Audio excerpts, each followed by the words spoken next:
Hello, ഇന്നൊരു sisters ഡേറ്റിൻ്റെ കഥ പറയാം കേട്ടോ. ഞാനും എന്തോ കുഞ്ഞുനാൾ തൊട്ട് കൂട്ടുകാരെ പോലെയാണ്.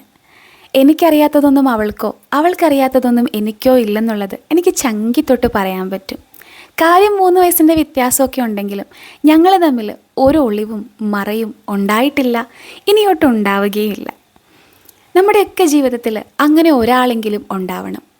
നമ്മുടെ വാശിയും ദേഷ്യവും കുറുമ്പും കുസൃതിയും അസൂയയും കുശുമ്പും എല്ലാം അറിയുന്ന, നമുക്ക് നമ്മളായിട്ടിരിക്കാൻ പറ്റിയ ഒരാൾ.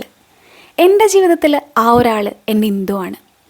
ഒരു ബാല്യവും യൗവനവുമൊക്കെ ഒന്നിച്ച് പങ്കിട്ട് ജീവിതത്തിൻ്റെ സങ്കടങ്ങളിലും സന്തോഷങ്ങളിലുമൊക്കെ താങ്ങായിട്ട് തുണയായിട്ട് കൂടെ നിന്ന, ചേർത്ത് പിടിച്ച ആ ഒരാൾ. ജീവിതത്തിൻ്റെ പ്രാരാബ്ദങ്ങളുമൊക്കെ ആയിട്ട് ലോകത്തിൻ്റെ 2 കോണിലായിപ്പോയെങ്കിലും ഞങ്ങളെപ്പോഴും ഞങ്ങൾക്ക് വേണ്ടിയിട്ട് അവൈലബിൾ ആകാൻ ശ്രമിക്കാറുണ്ട്.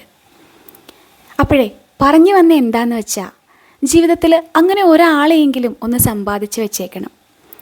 സങ്കടം വന്ന് കെട്ടിപ്പിടിച്ച് പൊട്ടിക്കരയുമ്പോൾ നിനക്ക് ഞാനില്ലേ, ഒരു കാരണവും ചോദിക്കാതെ നിനക്ക് ഞാനില്ലേ എന്ന് പറഞ്ഞ് ഒന്ന് ആശ്വസിപ്പിക്കാൻ പാകത്തിന് ഒരാൾ.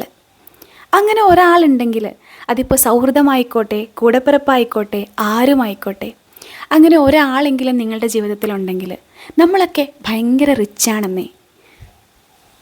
അപ്പോൾ ഇക്കഴിഞ്ഞ ഇടയ്ക്ക് നാട്ടിൽ പോയപ്പോൾ കെട്ടിയോന്മാരൊന്നുമില്ലാതെ ഞങ്ങൾ മാത്രമായിട്ടുള്ള കുറച്ച് മൊമെൻറ്റ്സ്, അത് പഴയ പോലെ ആ ഒരു പ്രൈവറ്റ് ബസ്സിലെ പാട്ടും കേട്ട് ഞങ്ങൾ മാത്രമായിട്ട് ഒരു കുട്ടി ഷോപ്പിങ്ങും ഒരു കുട്ടി സ്നാക്സ് ടൈമും ഒക്കെ ആയിട്ട് ഞങ്ങളുടേതായ കുറച്ച് സമയം കണ്ടെത്തിയിട്ടോ.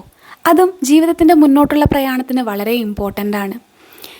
ഒരു മുഖം മൂടിയുമില്ലാതെ ആരെയും ഒന്നും പേടിക്കാതെ നമ്മളായിട്ടിരിക്കാൻ സാധിക്കുന്ന ആ ഒരാളുടെ കൂടെ കുറച്ച് സമയം ചിലവഴിക്കുന്നത് നമുക്ക് മുന്നോട്ട് ഒരു ബലമൊക്കെ തരുന്നതാണ്.